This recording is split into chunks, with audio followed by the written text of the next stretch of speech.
بسم اللہ الرحمن الرحیم۔ جب حضرت نوح علیہ السلام کشتی بنا رہے تھے تو ایک مومنہ بوڑھی عورت روز اللہ کے نبی کے پاس اپنی گٹھری لے کر آتی اور کہتی، اے اللہ کے نبی، کب کشتی روانہ ہوگی؟ حضرت نوح علیہ السلام فرماتے، ابھی دیر ہے۔ وہ عورت شام تک وہیں بیٹھی رہتی اور پھر اٹھ کر چلی جاتی۔ ایک دن حضرت نوح علیہ السلام نے فرمایا کہ اے عورت، جب جانا ہوا تو تمہیں بتا دیا جائے گا۔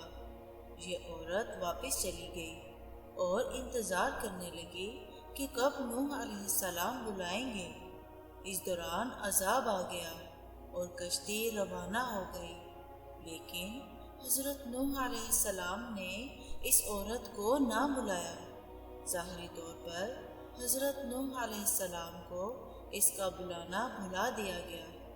جب طوفان تھما تو ایک دن حضرت نوح علیہ السلام کے دل میں محبت اٹھی کہ شہر کو دیکھوں جہاں سے میں چلا تھا۔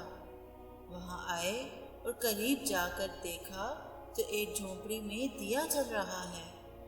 حضرت نوح علیہ السلام یہ دیکھ کر چونک گئے کہ روئے زمین پر کوئی ایسا گھر بھی ہے کہ اتنے بڑے طوفان کے بعد بھی جس میں چراغ جل رہا ہے۔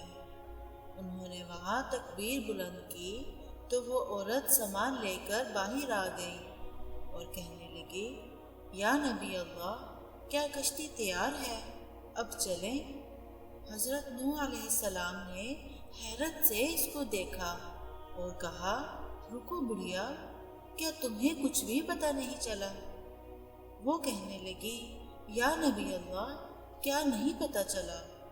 کہا، اتنا بڑا سیلاب آیا، بارش آئی، تمہیں کچھ بھی پتہ نہیں چلا؟ بڑھیا کہنے لگی، یا نبی اللہ، بس ایک دن بادل گرجے تھے اور کچھ ہلکی سی بارش ہوئی تھی۔ حضرت نوح علیہ السلام حیران ہو کر آسمان کی طرف دیکھنے لگے اور کہا، اے میرے اللہ، یہ کیا ماجرا ہے؟ اللہ تعالیٰ نے حضرت نوح علیہ السلام پر وحی بھیجی کہ اے میرے پیارے نبی، اس عورت کے دل میں چونکہ آپ کی محبت تھی اور آپ نے اسے پابند کر دیا تھا، اور چونکہ آپ کا اس سے وعدہ بھی تھا کہ نجات کی کشتی میں اسے لے جائیں گے، تب جب کہ آپ نے اپنا وہ وعدہ پورا نہیں کیا۔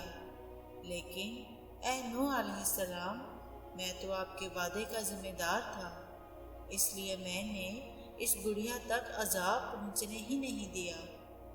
اور اس طرح اللہ تعالیٰ نے حضرت نوح علیہ السلام کا کیا ہوا وعدہ پورا کیا۔